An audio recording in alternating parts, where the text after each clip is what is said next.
الرحیم الرؤوف الرحیم الصلاۃ والسلام علیک یا سیدی یا رسول اللہ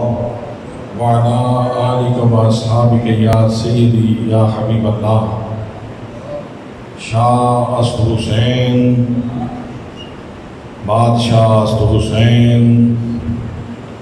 دین است حسین دین پناہ است حسین، سرداد نداد دست در دست یزید، حقا کے بنائے لا الہ است حسین۔ زیب مسند صدارت اور بٹائے آغوش ولایت، گل نو شگفتہ بہار گلستان حضور ضیاء الامت، نور دیدہ حضور جانشین ضیاء الامت، ہم سب کی امیدوں کے مرکز، ہماری آنکھوں کی پتلیوں میں بسنے والی خوبصورت شخصیت، جگر گوشہ حضور جانشین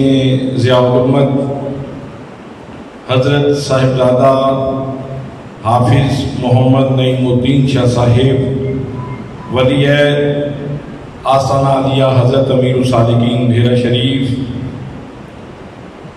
عظیم مذہبی اسکالر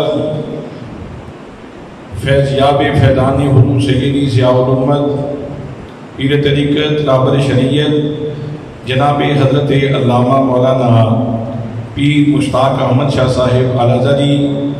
خلیفہ مجاز آستانہ عالیہ بھیرا شریف، و دیگر مقتدر محتشم ذی وقار ذی احترام علماء کرام، معززین شہر، اساتذہ کرام، عزیز طلبہ، السلام علیکم ورحمۃ اللہ وبرکاتہ۔ آج کا یہ نور بدامہ سعادت افروز پروگرام سرگودا شہر کے اس مرکز نور، مرکز علم، مرکز عرفان، مسجد شہداء میں دو عظیم ترین شخصیات کی بارگاہ میں خراج محبت گلدستہ عقیدت پیش کرنے کے لیے انعقاد پذیر ہے۔ مجھ سے قبل جناب حضرت علامہ مولانا نور الحسن ضیاء چشتی صاحب نے اپنی شگفتہ کلامی سے آپ کی سماعتوں کو محظوظ کیا ہے اور انتہائی قیم، جامع، شستہ اور شگفتہ خطاب فرمایا۔ چند لمحے چند گزارشات میں آپ کی خدمت میں عرض کر رہا ہوں، دعا ہے کہ اللہ کریم مجھے حق کہنے کی توفیق مرحمت فرمائے۔ آج کا یہ پروگرام شہزادہ گلبن قبا، راکب دوش مصطفیٰ، نور دیدہ حضرت سیدہ فاطمہ الزہراء، سید الشہداء، امام عالی مقام، امام عرش مقام، حضرت امام حسین رضی اللہ تعالیٰ عنہ آپ کی یاد میں، اور مفکر اسلام، مفسر قرآن، غوث زمان، نباز عصر ضیاء الامت حضرت جسٹس پیر محمد کرم شاہ الازہری رحمۃ اللہ تعالیٰ علیہ کی بارگاہ میں ہدیہ نیاز پیش کرنے کے لیے انعقاد پذیر ہے۔ ہماری انتہائی سعادت مندی ہے کہ ہم ان اپنے عظیم اسلاف کے تذکار جمیلہ کرنے کے لیے اللہ کے گھر میں حاضر ہیں۔ برادران اسلام، جب بھی کسی شخصیت کا تذکرہ کیا جاتا ہے، جب بھی کسی شخصیت کا ذکر کیا جاتا ہے تو اس کی شخصیت کی تعبیر میں چار چیزوں کا ذکر ضرور کیا جاتا ہے۔ سب سے پہلے تو یہ بات پیش نظر رکھی جاتی ہے کہ جس شخصیت کا ہم ذکر کرنا چاہ رہے ہیں اس شخصیت کے جینز کیسے ہیں، آسان لفظوں میں کہہ دوں کہ اس کی رگوں میں دوڑنے والا خون کیسا ہے۔ دوسرے نمبر پہ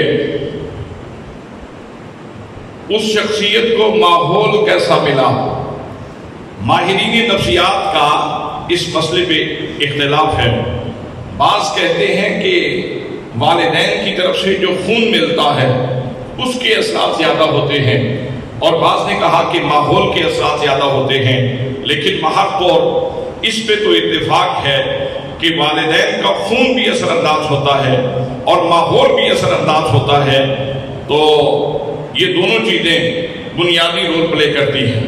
اور تیسرے نمبر پہ یہ دیکھا جاتا ہے کہ جس شخصیت کا ہم ذکر کرنا چاہ رہے ہیں اس کو اساتذہ کیسے ملے، اس کے اساتذہ کیسے ہیں جو انسان کی شخصیت پہ اثر انداز ہوتے ہیں۔ اس لیے کہ اساتذہ صالح ہوں، استاد صالح ہو تو بچے کا کردار بھی صالحیت کے آغوش میں پروان چڑھتا ہے، اور اگر استاد کا کریکٹر ٹھیک نہ ہو تو بچوں کی جو شخصیت ہے ان کے اوپر بھی اثر اچھا نہیں پڑتا۔ اور چوتھے نمبر پہ جو چیز انسانی شخصیت پہ اور تعمیر شخصیت میں بنیادی کردار ادا کرتی ہے وہ سلیبس ہے کہ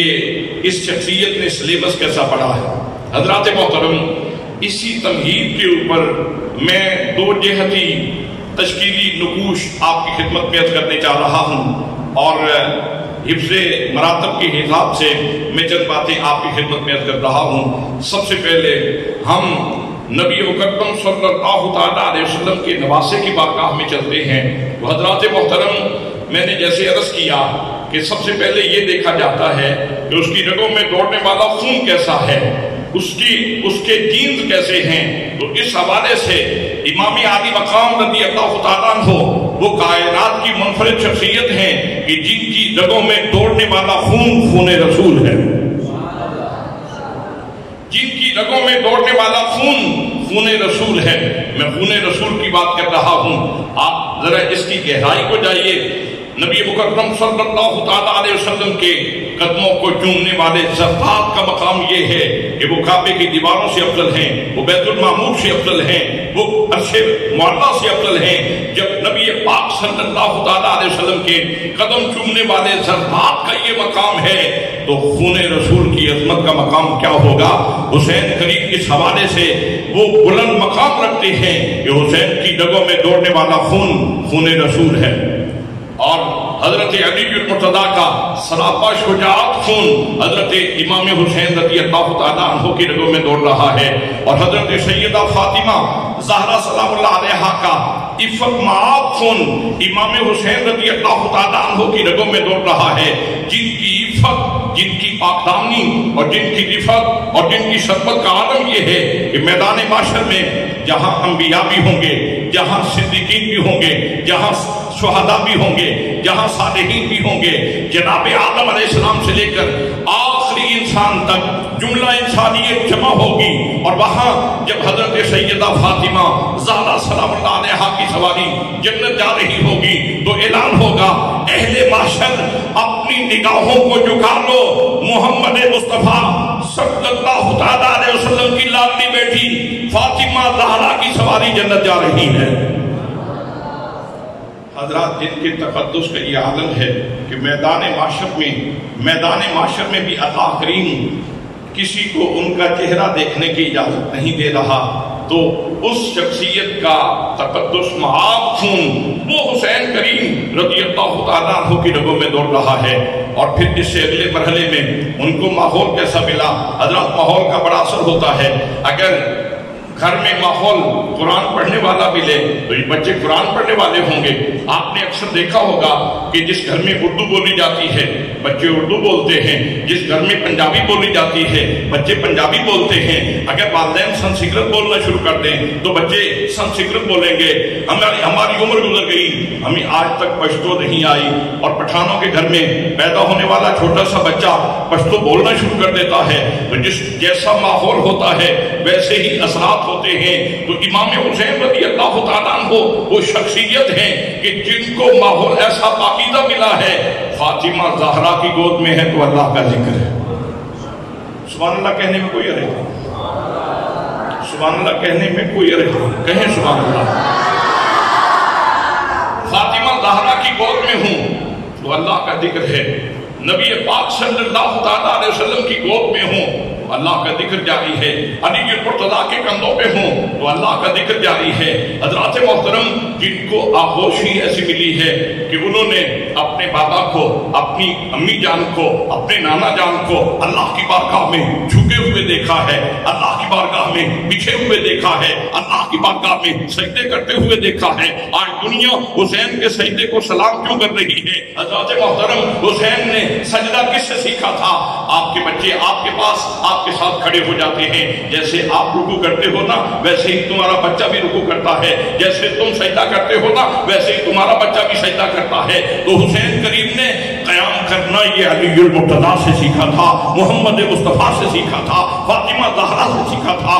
رکوع بھی ان ہستیوں سے سیکھا تھا، سجدہ بھی انہی ہستیوں سے سیکھا تھا، نماز پڑھنی انہی ہستیوں سے سیکھی تھی۔ ان کی آنکھوں سے آنسو برس رہے ہوتے تھے اور حسین ان کو دیکھ دیکھ کے نماز پڑھ رہے ہوتے تھے۔ آج زمانہ حسین کے سجدے کو سلام کر رہا ہے۔ جب حسین کے سجدے کو سلام کیا جاتا ہے تو ایک ہستی کے سجدے کو سلام نہیں کیا جاتا، اس سلام میں نبی پاک کی بارگاہ میں بھی سلام ہوتا ہے،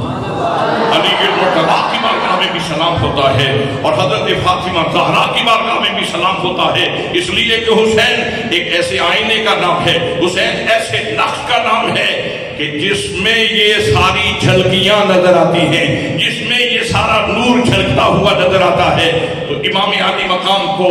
جو گھر کا ماحول ملا وہ بہت خوبصورت ماحول تھا۔ اس سے آگے چلیں تو اساتذہ امام عالی مقام کو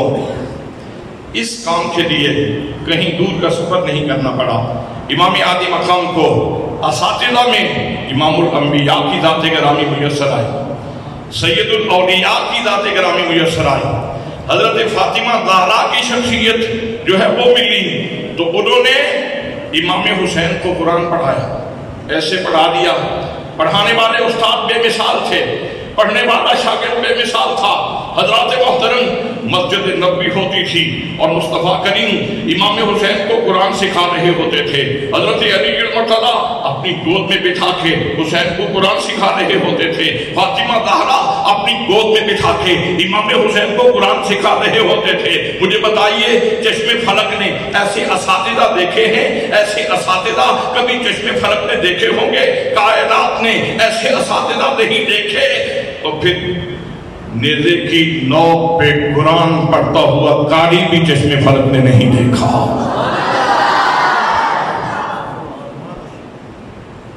اگر اساتذہ بے مثال تھے تو شاگرد نے حق ادا کر لیا، زمانے کو بتا دیا اخذ فیض کیا ہوتا ہے، استفادہ کیا ہوتا ہے، اور اپنی ذمہ داریوں کو ادا کرنا کیسا ہوتا ہے۔ تو حضرات محترم حضرت امام حسین کو ماحول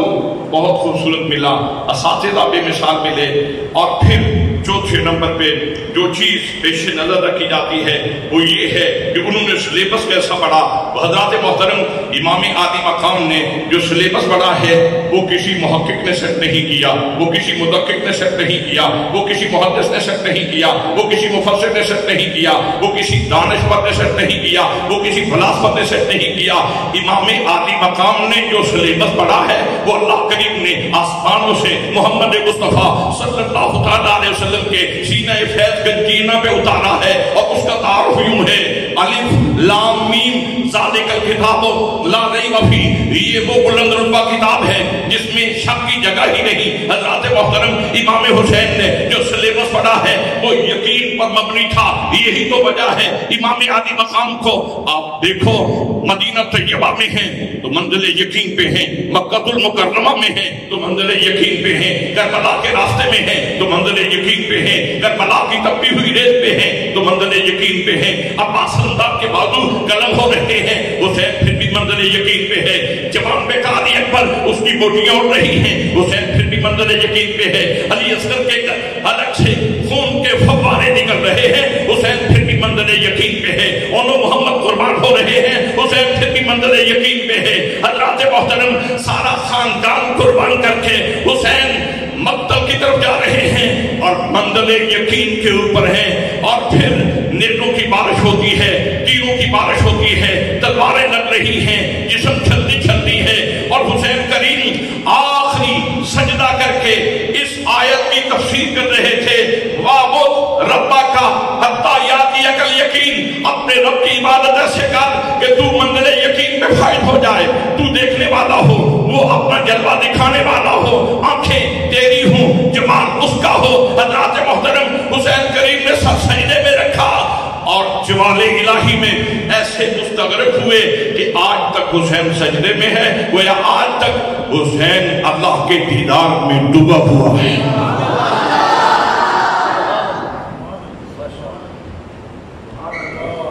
حسین کریم آج بھی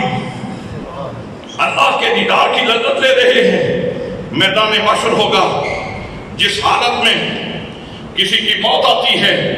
اسی حالت میں اس کو اٹھایا جاتا ہے۔ حضرات کوئی کہیں سے اٹھے گا کسی حالت میں، کوئی کسی حالت میں، کوئی کسی حالت میں۔ حسین سید الشہداء تیری عظمتوں کو سلام۔ حسین نے کربلا میں جو سجدہ کیا تھا، میدان حشر میں بھی حسین اسی سجدے سے سر اٹھائیں گے، اسی سجدے سے سر اٹھائیں گے۔ تو حضرات محترم امام عالی مقام رضی اللہ تعالیٰ عنہ، اگر آپ ان کے جینز دیکھیں، خون دیکھیں تو وہ بے مثال ہے، اگر آپ ان کا ماحول دیکھیں تو ماحول بے مثال ہے، اور اگر آپ ان کے اساتذہ کو دیکھیں تو اساتذہ بے مثال ہیں، اور اگر جو سلیبس انہوں نے پڑھا وہ دیکھیں تو سلیبس بے مثال ہے۔ جب اتنے عناصر کمال کے ملیں تو پھر اس موتی کی نمود کا کوئی وقت تو آنا تھا، اس کی چمک تو زمانے نے دیکھنی تھی۔ واقع کربلا یہ صرف پیاس کی کہانی نہیں ہے، یہ صرف چند لوگوں کے قتل کی داستان نہیں ہے۔ واقع کربلا حقیقت میں نبی مکرم صلی اللہ تعالیٰ علیہ وسلم کی تربیت کے حسن کو دکھانے کا ایک میدان برپا کیا گیا ہے۔ حضرات کسی شخصیت کو دیکھنے کے لیے پتہ تو اسی وقت چلتا ہے جب امتحان آتا ہے، جب ابتلا آتی ہے، جب آزمائش آتی ہے، تو پھر اس شخصیت کا اصل قد کاٹ پتہ چلتا ہے۔ حسین کریم کے اوپر آزمائش آئی،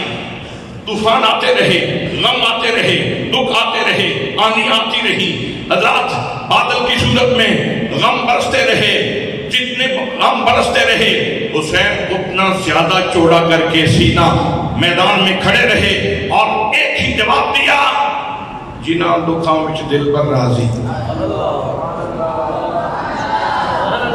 جنہاں دکھاں وچ دل بر راضی، سکھ انہاں تو بارے دکھ قبول محمد بخشا، شالا راضی دہن پیارے۔ حضرات امام حسین 2 محرم کو کربلا کی تپتی ہوئی ریت پہ آتے ہیں، 7 محرم کو پانی بند ہوتا ہے، 10 محرم تک پانی بند رہا۔ یہ داستان عام طور پر بیان کی جاتی ہے، اور بڑا ستم یہ ہے کہ کئی لوگ امام حسین کو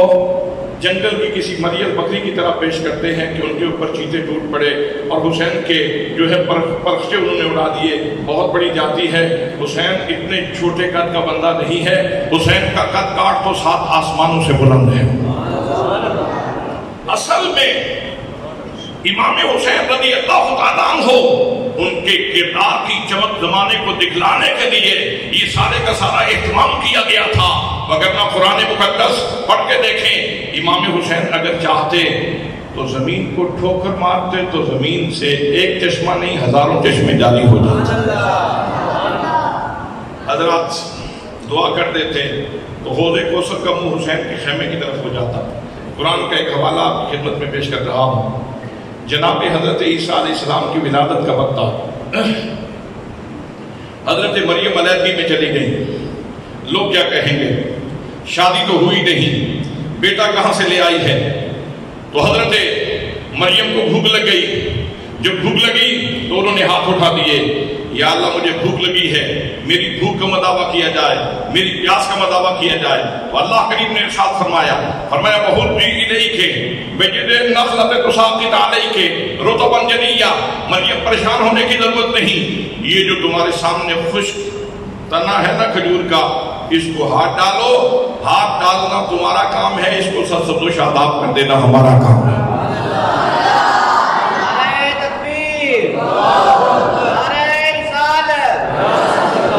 سیدی مرشدی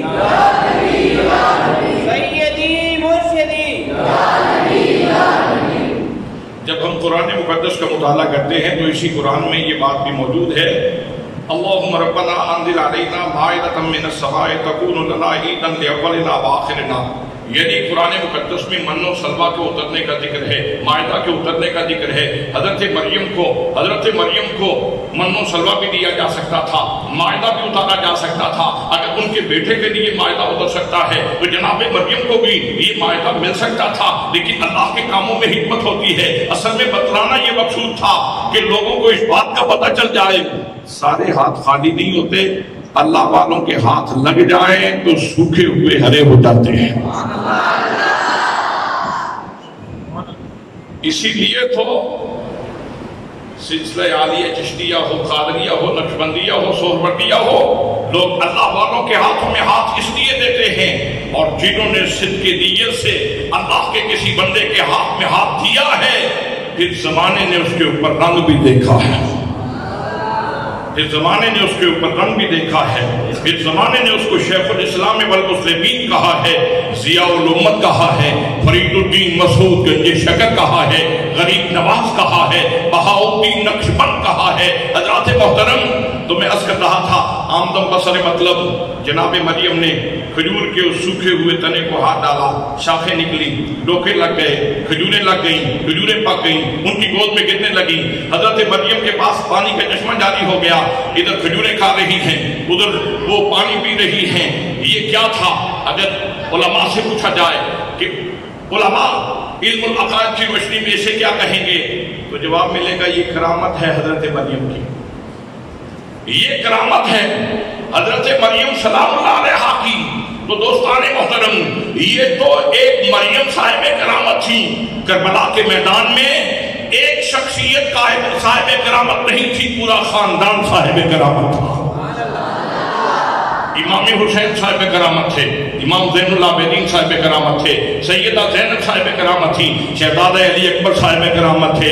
حضرت اولا محمد صاحب کرامت تھے، حضرت قاسم صاحب کرامت تھے، سارا خاندان صاحب کرامت تھا۔ اگر کرامت دکھاتے تھے پانی تو ضرور مل جاتا، پانی تو ضرور مل جاتا، لیکن مسئلہ یہ ہوتا کہ بعد میں تبصرہ کرنے والا خطیب، لکھنے والا ادیب، بیان کرنے والا مورخ یہ لکھتا، یارو حسین بہت بڑے قد کاٹ کا بندہ تھا، تربیت بھی بہت بڑی بڑی ہستیوں نے کی تھی، لیکن یہ حقیقت واضح ہو گئی کہ یہ بھوک تس جو ہے نا، یہ پیاس اور بھوک یہ بھی بڑی بلا ہے، بڑے بڑے لوگوں کو گرا لیتی ہے۔ بالآخر حسین دعا کرنے پہ مجبور ہو گئے تھا،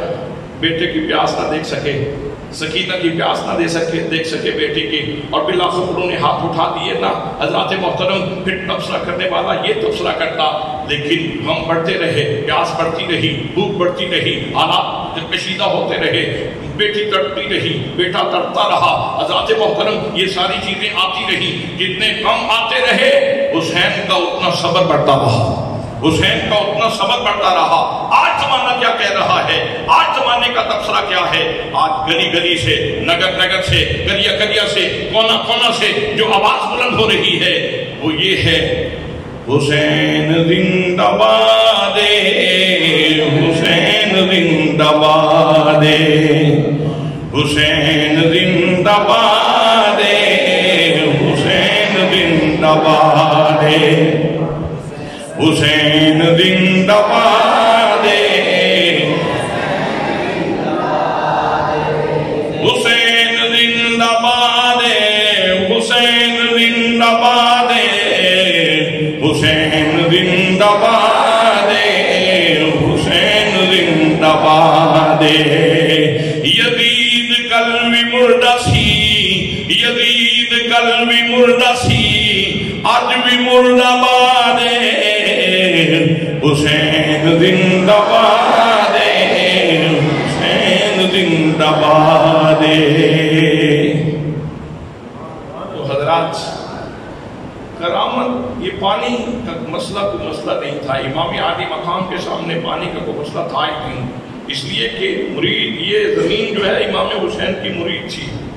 جس کے سینے پہ ستلج بہتا ہے، جس کے سینے پہ راوی بہتا ہے، جس کے سینے پہ نیل بہ رہا ہے، جس کے اوپر سمندر موجود ہیں، جس کے اوپر دیگر پانی کے ذخائر موجود ہیں، یہ زمین تو حسین کی مرید تھی۔ اور قرآن یہ کہتا ہے وَلَقَدْ كَتَبْنَا فِي الزَّبُورِ مِن بَعْدِ الذِّكْرِ أَنَّ الْأَرْضَ يَرِثُهَا عِبَادِيَ الصَّالِحُونَ۔ یہ آج کی کل کی پرسوں کی بات نہیں، یہ بات تو ہم نے ذکر کے بعد زبور میں انجیل کے نزول سے پہلے، تورات کے نزول سے پہلے، قرآن کے نزول سے پہلے ہم نے یہ بات زبور میں لکھنی تھی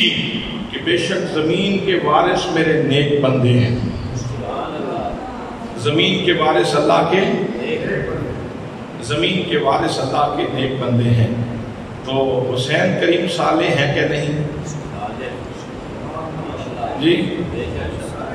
حسین صرف صالح نہیں ہے، حسین صرف صالح نہیں ہے، حسین کے دروازے کی بھیک سے لوگ صالح بنتے ہیں۔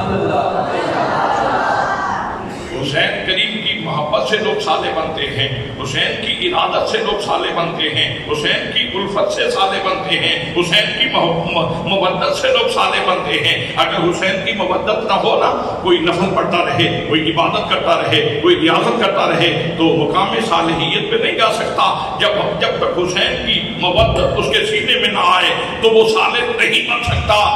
اس لیے اگر یہ شان ہے خدمت گاروں کی تو حسین پاک کا عالم کیا ہوگا۔ باتیں بہت ساری ہیں، لیکن میں آخر میں خلاصے کے طور پہ یہ کہنا چاہتا ہوں، میدان کربلا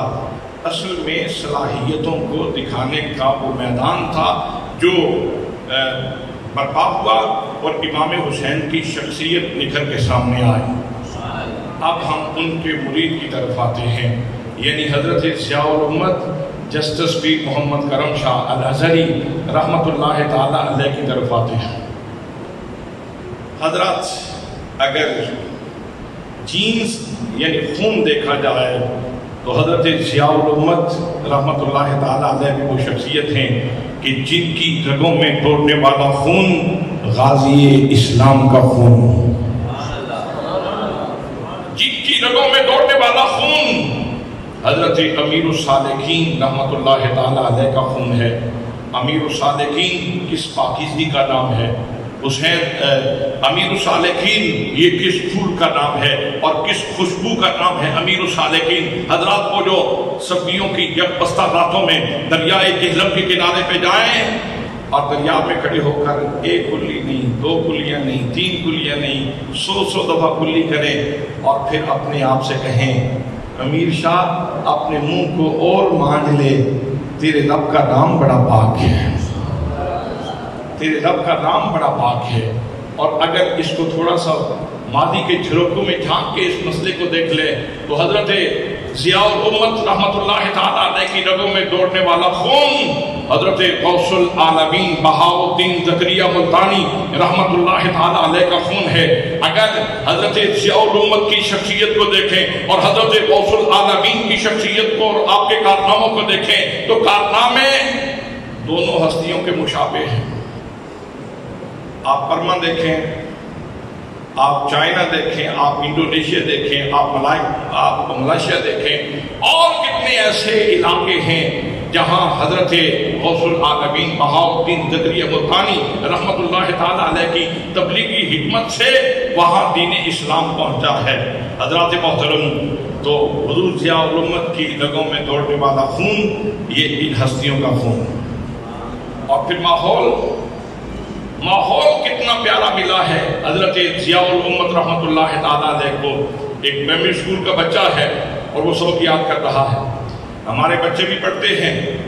ہم بھی اپنے بچوں کو سکول تو بھیجتے ہیں، لیکن یہاں کا منظرنامہ انوکھا سا منظرنامہ ہے۔ باپ نے ساتھ مسلح ڈالا ہوا ہے، بیٹا پڑھ رہا ہے، غازی اسلام نے مسلح ڈالا اور بیٹے کو پڑھنے پہ لگایا، خود نوافل ادا کرتے ہیں، نوافل ادا کر کے پھر آنکھوں سے برستی آنکھوں کے ساتھ دعا کرتے ہیں، یا اللہ میرے بیٹے محمد کرم شاہ کو اپنے دین کی خدمت کے لیے قبول فرما لے، یا اللہ میرے بیٹے محمد کرم شاہ کو اپنے دین کی خدمت کے لیے قبول فرما لے۔ اور پوتا اپنے دادا جان سے کہتا ہے دادا جان میں باغ لگانا چاہتا ہوں، میں باغ لگانا چاہتا ہوں، میری خواہش ہے کہ میں باغ لگاؤں۔ فرمایا بیٹا پھر ایسا باغ لگانا کہ جس کا پھل زمانہ کھائے، تم بیج کا باغ لگاؤ گے اور پھل زمانہ کھائے گا۔ حضرات محترم اتنا خوبصورت ماحول ملا،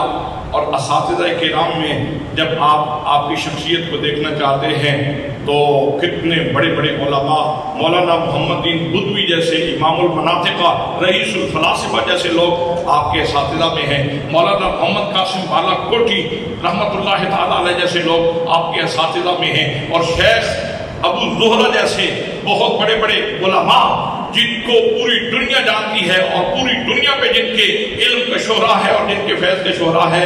وہ آپ کے اساتذہ میں ہیں۔ اور شیخ بھی، مرشد بھی ایک استاد ہی ہوتا ہے، بلکہ سارے استادوں سے اس کی حیثیت فائق ہوتی ہے۔ حضرات محترم اگر حضور ضیاء الامت رحمت اللہ تعالیٰ علیہ کے مشائخ اور شیوخ میں دیکھیں تو حضرت شیخ الاسلام خواجہ محمد قمر الدین سیالوی رحمت اللہ تعالیٰ علیہ جیسی شخصیت موجود ہے۔ جب دورہ حدیث پڑھنے کی باری آئی تھا تو حضور شیخ الاسلام کی خدمت میں حاضر ہوئے کہ کہاں پڑھنے کے لیے جائیں، تو دو نام تھے، ایک مولانا امجد علی اعظمی کا رحمت اللہ تعالیٰ علیہ اور ایک حضرت سید محمد نعیم الدین مراد آبادی رحمت اللہ تعالیٰ علیہ کا۔ تو حضور شیخ الاسلام نے حضرت نعیم الدین مراد آبادی رحمت اللہ تعالیٰ علیہ کا نام آپ کا انتخاب کیا اور ان کے پاس بھیجا، اور اپنے استاد گرامی سے حسن عقیدت دیکھیں کہ جب آپ کے ہاں آپ کے ولیعہد، اس وقت ولیعہد تھے حضور سیدی و مرشدی حضرت قبلہ پیر محمد امین الاسناد شاہ صاحب، طویل عرصے کے بعد اللہ کریم نے ایک گل، ایک خوبصورت پھول عطا فرمایا اس شہزادے کی صورت میں۔ تو حضور ضیاء الامت سے پوچھا گیا کہ نام کیا رکھنا ہے، تو فرمایا میں نے اپنے استاد گرامی حضرت سید محمد نعیم الدین مراد آبادی رحمت اللہ تعالیٰ علیہ کے نام پہ ان کا نام محمد نعیم الدین رکھنا ہے۔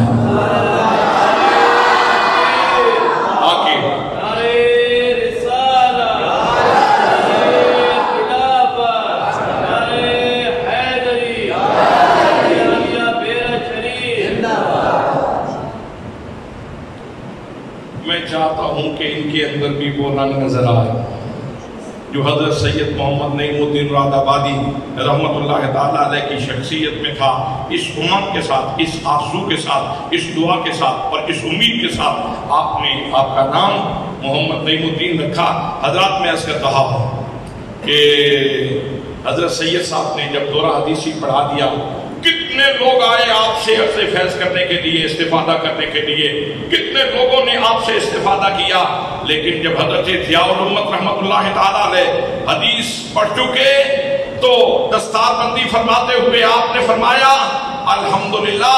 آج میں اپنے رب کی بارگاہ میں سرخرو ہوں کہ جو حدیث کی امانت اللہ نے میرے سینے میں رکھی تھی، آج میں نے موزون فرد پیر محمد کرم شاہ کو سونپ دی ہے۔ میں نے وہ امانت ایک موضوع شخص تک پہنچا دی ہے۔ حضرات محترم یہ حضور ضیاء الامت کے اساتذہ تھے، اور سلیبس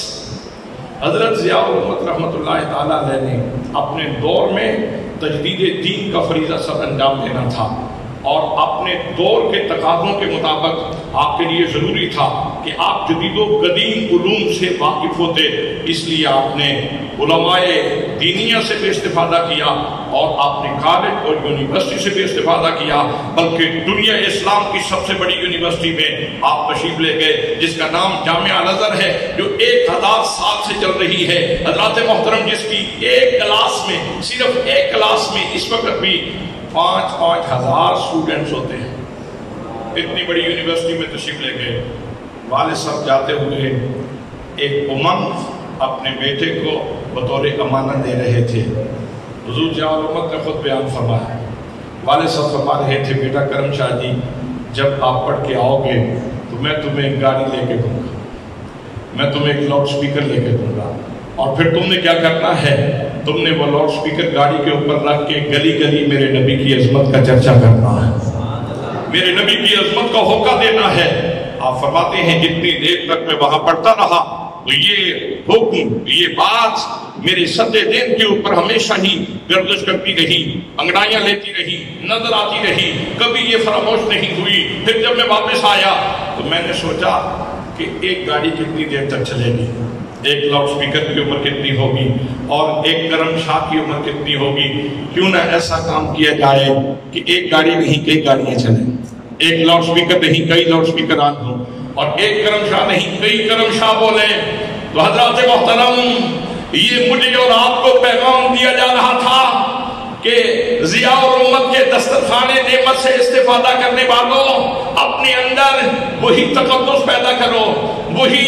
غنا پیدا کرو، وہی شرف پیدا کرو، وہی تقوی پیدا کرو، وہی اخلاص پیدا کرو، وہی خلوص پیدا کرو، وہی للہیت پیدا کرو کہ تم بول رہے ہو، زمانہ سنے تو کہے کرم شاہ بول رہا ہے، عید محمد کرم شاہ بول رہا ہے۔ تم میں سے چمک نظر آئے ضیاء الامت کی، ضیاء الامت کی چمک نظر آئے۔ حضرات محترم، وہ سلیبس جدید و قدیم سلیبس آپ نے پڑھا،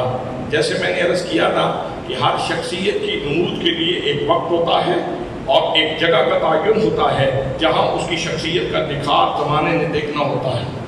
جیسے امام عالی مقام کے لیے ایسے ماحول کا قدرت کی طرف سے اہتمام کیا گیا تاکہ امام کا حسن نکھر کے سامنے آئے اور زمانہ دیکھے کہ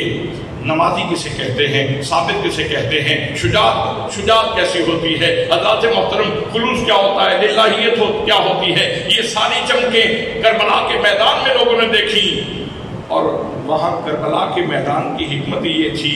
کہ حسین پاک کا کردار اور آپ کے خانوادے کا کردار زمانے کو دکھلانا مقصود تھا۔ حضور ضیاء الامت کی جب تعبیر شخصیت ہو چکی تو اب آپ کے لیے جو میدان متعین ہوا قدرت ایزدی کی طرف سے، وہ میدان بڑا خوبصورت میدان ہے۔ اس سے پہلے بھی ایک موقع ایسا آیا تھا، آپ اگر ضیاء حرم کا ضیاء الامت نمبر کا مطالعہ فرمائیں، اگر ضیاء حرم کے ضیاء الامت نمبر کا مطالعہ فرمائیں تو اس میں حضرت قبلہ صاحبزادہ میجر محمد ابراہیم شاہ صاحب متظلہ العالی ان کا ایک مضمون وہاں 93 صفحے کے اوپر موجود ہے۔ آپ ارشاد فرماتے ہیں کہ حضور ضیاء الامت کی عمر اس وقت 17 سال تھی۔ لاہور میں 1935 میں سکھوں نے ایک مسجد شہید کرنے کا پروگرام بنایا۔ مسٹر ایمرس انگریز وہ اس وقت کا گورنر تھا، تو مسلمانوں نے کوشش کی کہ مسجد نہ گرائی جائے، لیکن یہ کچھ لوگوں کی وجہ سے جو اس وقت مسلمانوں کے روپ میں کفر کے نمائندے اقتدار کی مسلط پر موجود تھے، ان کی شاہ سے سکھوں میں اور تقویت آئی اور انہوں نے مسجد گرا دی۔ تو اب پورے بر صغیر میں غصے کی لہر دوڑ گئی۔ تو حضرت ضیاء الامت رحمۃ اللہ تعالیٰ علیہ بھی افسردہ رہنے لگے۔ والد صاحب نے دیکھا کہ بیٹا نماز پڑھنے کے لیے آتا ہے لیکن بات نہیں کرتا اور اکثر اس کی آنکھوں میں نمی ہوتی۔ تو ایک دن حضرت ضیاء الامت کو غائب پایا، دائیں بائیں سے پتہ کیا تو آپ نے فرمایا نہیں کرم شاہ یہاں نہیں ہے، جاؤ، وہ لگتا ایسے ہے جیسے میرا وہ لاہور چلے گئے۔ خدام کو پیچھے بھیجا تو خدام نے لالا موسیٰ اسٹیشن پہ، اس وقت ذریعہ سفر ٹرین ہی ہوتا تھا، تو لالا موسیٰ اسٹیشن کے اوپر رات کے 2 بجے آپ کو دیکھا کہ آپ لاہور کی گاڑی کا انتظار کر رہے تھے۔ پہلے خنجر لیا، وہ اپنے پاس رکھا اور کہا کہ میں سکھوں کو نہیں چھوڑوں گا، جنہوں نے اللہ کا گھر گرایا ہے میں ان کے بتوں کو پاش کروں گا، ان کے سینے میں یہ خنجر اتاروں گا اور بدلہ لوں گا۔ اس جذبے کے ساتھ آپ گھر سے نکلے تھے۔ حضرات پیچھے سے آپ نے خدام کو بھیجا، وہ جب وہاں پہنچے تو آپ کو حکم سنایا کہ بیٹا یہ جہاد اصغر ہے جس کے لیے تم جا رہے ہو، تمہارے ذمے تو جہاد اکبر کی ڈیوٹی، تمہارے ذمے تو جہاد اکبر کی ڈیوٹی ہے، اس لیے واپس آ جاؤ۔ والد صاحب کو حکم سنا، سراپا طاعت تھے، سراپا تسلیم تھے، واپس آ گئے۔ آپ نے فرمایا وہ جو لاہور کا ٹکٹ تھا تمہارے پاس وہ مجھے دے دو۔ وہ ٹکٹ لے لیا آپ نے، اور گھر والوں کو حضور غازی اسلام نے وصیت فرمائی کہ جب میں جان فانی سے جانے لگوں تو میرے کفن میں یہ میرے بیٹے کا پرخلوص ٹکٹ رکھ دینا، اس کی وجہ سے میں فقیر کی بخشش ہو جائے گی۔ یہ یہ وصیت جو ہے نا وہ حضرت ضیاء الامت کے پاکیزہ ارادوں کے اوپر سند ہے، للہیت کے اوپر سند ہے۔ ایک اللہ کا ولی یہ کہہ رہا ہے کہ میرے بیٹے کے خلوص کے اوپر یہ ٹکٹ میرے لیے آخرت میں کامیابی کا باعث ہوگا، قبر کی روشنی کا باعث ہوگا۔ حضرات محترم، حضرت ضیاء الامت واپس تشریف لے آئے اور پھر آپ نے آ کے اپنا کام شروع کیا، اور پھر جب پاکستان تحریک پاکستان کا مارکا گرم ہوا تو اس میں بھی اپنا بھرپور کردار ادا کیا، اور اس کے بعد پھر 1957 میں آپ نے دارالعلوم محمدیہ وسیع کی نشأت ثانیہ فرمائی۔ اب میں اختتام میں صرف اتنا ہی کہنا چاہتا ہوں، جتنی شعائیں تھیں نا حضور ضیاء الامت کے سینے میں وہ آپ نے بانٹنا شروع کی، تو پھر کیا ہوا؟ پھر عالم بننا لوگ شروع ہوئے، فاضل بننا شروع ہوئے، محقق بننا شروع ہوئے، مدقق بننا شروع ہوئے، مفسر بننا شروع ہوئے، محدث بننا شروع ہوئے، قاضی اور جج بننا شروع ہو گئے، حضرات محترم ادیب بننا شروع ہو گئے، خطیب بننا شروع ہو گئے، ولی بننا شروع ہو گئے، عبادت گزار بننا شروع ہو گئے۔ گویا اگر آپ کے سارے شاگردوں کو سامنے بٹھا کے دیکھا جائے تو وہ سارے حضور ضیاء الامت کی شعائیں لگتے ہیں، وہ سارے حضور ضیاء الامت کی شعائیں لگتے ہیں۔ پوری دنیا میں بکھرے ہوئے جتنے آپ کے شاگرد ہیں اور آپ سے استفادہ کرنے والے جتنے لوگ ہیں، وہ سارے کے سارے ضیاء الامت کے سینے کی شعائیں لگتے ہیں۔ اور جب ان ساری شعاؤں کو جمع کیا جاتا ہے تو وہ ایک ضیاء الامت حضرت جسٹس پیر محمد کرم شاہ الازہری ہمیں نظر آتے ہیں۔ تو حضرات محترم، دونوں شخصیات، امام حسین کے لیے بھی ایک میدان تھا متعین جہاں آپ نے کام کرنا تھا اور دین کا احیاء کرنا تھا، اور آپ کے مرید، آپ سے محبت کرنے والے، ایک موقع پہ تو آپ نے بڑی محبت سے ارشاد فرمایا، آپ نے فرمایا ہمارا کام تو شروع بھی حسین سے ہوتا ہے، ہمارا کام اختتام پذیر بھی حسین سے ہوتا ہے۔ اور آپ نے ارشاد فرمایا کہ امام حسین کی داستان فقط داستان نہیں، امام حسین کا قصہ فقط قصہ نہیں، یہ تو وہ زندہ دستاویز ہے کہ کسی مردہ قوم کو نئی زندگی دینے کے لیے یہ آب حیات کا درجہ رکھتی ہے۔ تو دعا ہے کہ اللہ کریم ہمیں حضور مرشد گرامی آپ کی عقیدت میں، محبت میں زندہ رہنے کی اور آپ کے مشن کے ساتھ محبت کرنے کی توفیق نصیب فرمائے۔